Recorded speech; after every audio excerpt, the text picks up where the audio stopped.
दोस्तों नमस्कार, कैसे हो आप सब। आशा करता हूँ सभी भाई अच्छे होंगे, स्वस्थ होंगे। दोस्तों आज दिन ट्यूसडे का और आज डेट है 25 जून 2024। और दोस्तों अभी टाइम हो रहा है 9:05 हो चुके हैं रात के, और मैं पहुंच गया हूँ द्वारका सेक्टर 3 के पास। और मेरे सामने ही जस्ट डीपीएस स्कूल है, उसके पास में ही खड़ा हूँ, पीछे सूर्या बैंकेट हॉल। तो दोस्तों अभी आ रहा हूँ खाली आ रहा हूँ आपका दिल्ली कैंट साइड से। लास्ट ड्रॉप मेरा हुआ था दिल्ली कैंट में।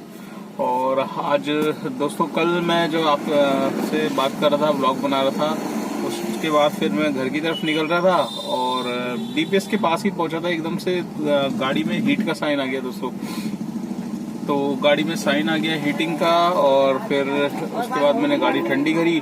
ठंडी करने के बाद थोड़ा चेक किया, मतलब फैन चल रहा है और समझ में नहीं आ रहा था। मैंने कहा यार फैन तो चल रहा है, फैन में कोई दिक्कत नहीं है, हुआ क्या है। तो उसके बाद थोड़ी दूर आगे गया ठंडी करके, फिर मैंने कहा चल घर तक पहुंच जाता हूँ, फिर देख लूंगा आराम से। फिर 200 मीटर बाद फिर गाड़ी हीट पे का साइन हो गई। फिर दोबारा से मैंने बोनट खोला, देखा फैन चल रहा है। मैंने कहा फैन चलने दो भाई, फैन थोड़ा ठंडा कर देगा। फिर बंद हुई, फिर दोबारा लेकर गया 200 मीटर, फिर दोबारा हीट का साइन आ गया। तो मैंने कहा यार आखिर हो गया रहा है गाड़ी में। और बड़ी मुश्किल से, मतलब चौथी बार में मैं घर जाके पहुंचा हूँ, और उस टाइम बिल्कुल भी दिमाग से स्किप हो गया था दोस्तों के उसका पानी में चेक कर लूं। हालांकि पानी में डेली कूलेंट की वाटर, मतलब वो ढक्कन खोल के बॉटल में तो ऑलरेडी चेक करता हूं, पर उसका ढक्कन जो कैप होता है वो भी खोल के पूरा कूलेंट देखता हूं, टॉप अप करता हूं। पर उसके बावजूद दोस्तों सुबह ही मैंने मेरी गाड़ी में पता नहीं क्या दिक्कत क्या हो रही है कि डेली आधा लीटर मतलब कूलेंट है जो लीक हो रहा है। अब वो लीकेज कहाँ हो रही है, पहले एक जॉइंट था, लोहे का पाइप था, उसमें कर रहा था, वहां से मैंने उसे मतलब वो चिपकवा दिया था बैंड से, पूरी बॉन्ड से। तो उसके बाद भी बूंद बूंद करके ना डेली मतलब आधा लीटर पानी उसमें डालना पड़ता। कूलेंट में मैंने रेडिएटर साफ कराया, रेडिएटर के बाद कूलेंट भी डलवाया। वो कूलेंट पूरा ये लगा लो कहाँ गायब हुआ। डेली आधा लीटर मतलब इसमें डालना पड़ता है। तो मतलब कल भी मैंने डाला था, डालने के बाद उसके बाद भी फिर हीट का साइन आ गया। तो सुबह मैंने जब कैप खोला, सुबह मैंने गाड़ी चेक करी, तो 1 लीटर पूरा पानी इसमें गया। तो फिर उसके बाद मैं समझ गया, मैंने कहा ये पानी की मतलब पानी एकदम सूख गया होगा, क्योंकि कूलेंट बचा नहीं था। डेली अगर आधा लीटर आप ये समझिए कि लीक होगा कैसे बूंद बूंद करके, तो वो कूलेंट भी पूरा का पूरा खराब हो जाएगा। तो आज मैं सुबह फिर मैकेनिक के पास गया, तो आज जल्दी निकला नहीं क्योंकि गाड़ी खराब थी। अब गाड़ी खराब है तो फिर आप लेके कैसे जाओगे। तो सुबह फिर 10:30 बजे मैकेनिक की दुकान खुली, मैकेनिक को दिखाया। उससे फिर मैंने जो थर्मोस्टेट वाला है, जो टेम्परेचर वाला होता है, उसको चेक करवाया। उसको देखा तो उसका जो रबड़ थी ना, वार्सल जिसे बोलते हैं हम, हाँ, वो पूरी की पूरी उखड़ी हुई थी और वो हल्का सा बैंड भी हो गया था। तो उसने मतलब मैकेनिक ने बोला कि इसको निकलवा दो, इसकी जरूरत वैसे हिल स्टेशनों पे पड़ती है, यहाँ इतनी कोई इसकी नीड नहीं होती। तो दोस्तों मुझे कमेंट्स करके जरूर बताना, थर्मोस्टेट वाल का लगा होना बेटर है या निकलवा देना बेटर है। मैंने फिलहाल निकलवा दिया, हालांकि संभाल के रख लिया उसको, ठीक है वो। और जब जैसी ठंड आएगी तो मैं हो सकता है उसको लगवा दूं दोबारा। तो अभी फिलहाल गर्मी के लिए मैंने उसे निकलवा दिया है। तो अब दोबारा चेक करूंगा कि ऐसी दिक्कत हीटिंग की जो प्रॉब्लम है, या फिर हो सकता है कूलेंट उसकी वजह से थर्मोस्टेट वाल पूरा घूम नहीं रहा हो, उसकी वजह से पानी मतलब बाहर फेंक रहा हो। तो कुछ भी रीजन हो सकता है। तो दोस्तों मुझे कमेंट्स करके जरूर बताना, और इसकी किसी भी भाई को नॉलेज हो कि थर्मोस्टेट वाल लगा होना चाहिए, नहीं लगाना चाहिए, और लगाने पे क्या फायदा है, क्या नुकसान है, ये भी मुझे बताना दोस्तों। क्योंकि मैकेनिक तो उसने तो यही बोला कि हिल स्टेशन पे जो पहाड़ी एरिया होते हैं उसमें इसकी जरूरत पड़ती है, वैसे ही अदरवाइज इसकी जरूरत नहीं पड़ती। तो मैं आपकी राय भी सुनना चाहता हूँ दोस्तों, मतलब आपकी राय क्या है इस बारे में, आप मुझे कमेंट्स करके जरूर बताना। तो दोस्तों आज ये लगा लीजिए, एक तो इसका काम मैंने कराया, उसके बाद 1-2 काम और थे मेरे पेंडिंग, वो कराए। तो तकरीबन आज 4 बज गए थे। 4 बजे से मैंने आज 4:30 बजे से काम स्टार्ट किया अपना, और 4:30 बजे से अगर आप काम स्टार्ट करोगे तो आप उम्मीद कर सकते हो कितना काम होगा। बिल्कुल भी काम नहीं है दोस्तों, बस ये लगा लीजिए खाना पूर्ति के लिए बस खर्चा निकल के आया है, और कुछ भी नहीं आया है।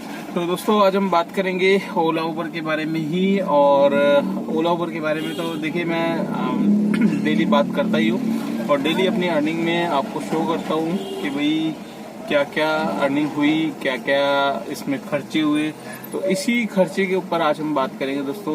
एक भाई ने मेरे से पूछा था, मतलब एक भाई का कमेंट्स आया था कि भैया आप डेली के 300 रुपये किस बात के निकालते हो, इस चीज़ की क्या ज़रूरत होती है।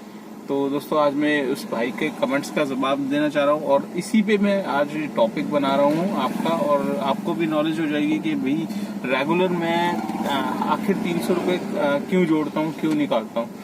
तो दोस्तों देखिए, हम लोगों की कमर्शियल गाड़ी है तो कमर्शियल में खर्चे भी होते हैं। तो हमारे साल के, देखिए मैं डेली इसलिए दिखाता हूँ क्योंकि हमारा साल का बहुत मोटा अमाउंट हो जाता है। साल में अगर आप कैलकुलेट करोगे तो हमारा कम से कम आप मान के चलिए दोस्तों 50 से 70 हजार के बीच का खर्चा हमारा साल का निकल के आता है। ठीक है, तो साल में हमारा 50 से 70 हजार का खर्चा गाड़ी का कमर्शियल का है, जो कि हम अपनी अर्निंग में मतलब ये जोड़ते नहीं है, बट ये अलग से खर्चा होता है। तो इसीलिए जो ये 50 से 70 हजार तक का जो हमारा खर्चा है, इसको मैं डिवाइड करके डेली के उसमें आपसे खर्चे में निकलवाता हूँ, क्योंकि ये भी हमारा खर्च होता है। अब आप सोचेंगे 50-60 हजार किस चीज़ के लगते हैं, तो 50-60 हजार दोस्तों मैं बता दूं आपको किस चीज़ के लगते हैं। देखिए, आपकी वैगनआर गाड़ी है, अगर आपने फर्स्ट पार्टी इंश्योरेंस करा रखा है तो आपकी कम से कम 15 से 20 हजार तक की तो इंश्योरेंस है। 20 हजार ये हो गए। 10 हजार के आपके गाड़ी टायर पड़ेंगे। 10 हजार तो कम से कम बता रहा हूँ दोस्तों, 15 हजार मान के चलिए। तो 10 और 15 हो गए 35 हजार। 35 हजार ये हो गए, प्लस आप गाड़ी की सर्विस करवाते हो, हर महीने 3 हजार का खर्चा सर्विस का होता है। तो 12 36 हजार। 36 हजार ये हो गए। अब 35 और 36 कितने हो गए? 71 हजार। 71 हजार तो ये मोटा मोटा मैं वैसे ही बता रहा हूँ दोस्तों। इसके ऊपर भी गाड़ी नई है तो 2 साल तक तो कोई दिक्कत नहीं देगी।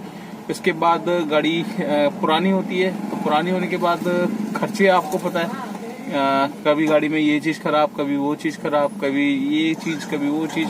और हम डेली जब अपने सीएनजी डलवाते हैं तो हम सीएनजी काउंट करते हैं, बट हम अपना खर्चा पेट्रोल नहीं काउंट करते। पेट्रोल हमारा 3 हजार तक का महीने का खर्चा है, क्योंकि हमारी गाड़ी सेल्फ भी कितने लगते हैं, आप डेली के कम से कम 20-25 सेल्फ मारते होंगे आराम से।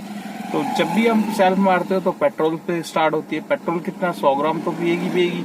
तो आप समझ लीजिए 1 लीटर पेट्रोल हमारा डेली का खर्चा है। डेली का 100 रुपए का पेट्रोल है।